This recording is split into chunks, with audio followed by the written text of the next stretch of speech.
श्री कृष्ण जी का जन्म। भाद्रपद कृष्ण पक्ष की अष्टमी को रात के 12 बजे मथुरा के राजा कंस की जेल में वासुदेव जी की पत्नी देवी देवकी के गर्भ से 16 कलाओं से युक्त भगवान श्री कृष्ण का जन्म हुआ था। इस तिथि को रोहिणी नक्षत्र का विशेष महात्म्य है। इस दिन देश के समस्त मंदिरों का श्रृंगार किया जाता है। कृष्णावतार के उपलक्ष्य में झांकियां सजाई जाती है। भगवान कृष्ण का श्रृंगार करके झूला सजाया जाता है। स्त्री पुरुष रात के 12 बजे तक व्रत रखते हैं। रात को 12 बजे शंख तथा घंटी की आवाज से श्री कृष्ण की जन्म की खबर चारों दिशाओं में गूंज उठती है। भगवान श्री कृष्ण की आरती उतारी जाती है और प्रसाद वितरण किया जाता है। प्रसाद ग्रहण कर व्रत को खोला जाता है। अब सुने श्री कृष्ण जन्म की कथा। द्वापर युग में पृथ्वी पर राक्षसों के अत्याचार बढ़ने लगे। पृथ्वी गाय का रूप धारण कर अपनी कथा सुनाने के लिए तथा उद्धार के लिए ब्रह्मा जी के पास गई। ब्रह्मा जी सब देवताओं को साथ लेकर पृथ्वी को विष्णु जी के पास क्षीर सागर ले गए। उस समय भगवान विष्णु अनंत शैया पर शयन कर रहे थे। स्तुति करने पर भगवान की निद्रा भंग हो गई। भगवान ने ब्रह्मा एवं सब देवताओं को देखकर उनके आने का कारण पूछा तो पृथ्वी बोली, भगवान, मैं पाप के बोझ से दबी जा रही हूँ, मेरा उद्धार कीजिए।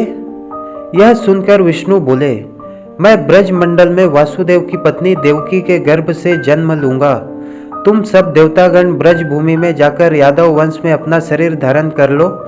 इतना कहकर अंतर ध्यान हो गए। इसके पश्चात देवता ब्रज मंडल में आकर यदुकुल में नंद, यशोदा तथा गोप गोपियों के रूप में पैदा हुए। द्वापर युग के अंत में मथुरा में उग्रसेन राजा राज्य करते थे। उग्रसेन के पुत्र का नाम कंस था। कंस ने उग्रसेन को बलपूर्वक सिंहासन से उतारकर जेल में डाल दिया और स्वयं राजा बन गया।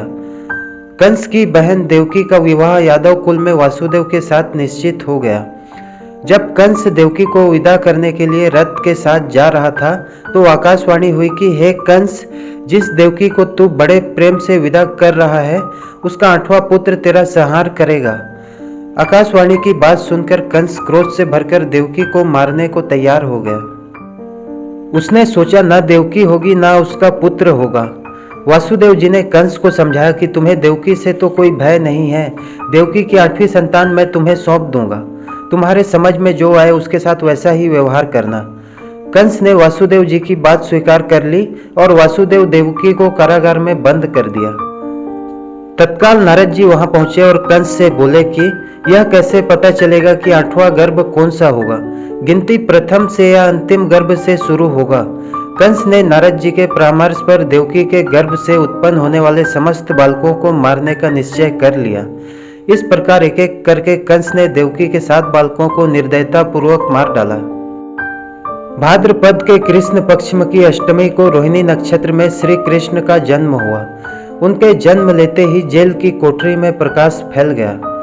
वासुदेव देवकी के सामने शंख, चक्र, गदा एवं पद्मधारी चतुर्भुज भगवान ने अपना रूप प्रकट कर कहा, अब मैं बालक का रूप धारण करता हूँ। तुम मुझे तत्काल गोकुल में नंद के यहाँ पहुँचा दो और उनकी अभी अभी जन्मी कन्या को लाकर कंस को सौंप दो। तत्काल वासुदेव जी की हथकड़ियां खुल गई। दरवाजे अपने आप खुल गए। पहरेदार सो गए। वासुदेव श्री कृष्ण को एक टोकरी में रखकर गोकुल चल दिए। रास्ते में यमुना श्री कृष्ण के चरण को स्पर्श करने के लिए बढ़ने लगी।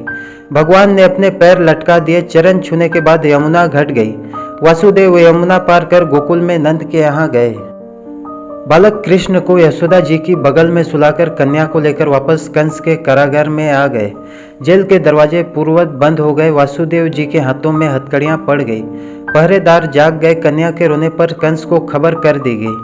कंस ने कारागार में जाकर कन्या को लेकर पत्थर पर पटक कर मारना चाहा, परंतु वहां कंस के हाथ से छूटकर आकाश में उड़ गई और देवी का रूप धारण कर बोली, हे कंस, मुझे मारने से क्या लाभ? तेरा शत्रु तो गोकुल में पहुंच चुका है।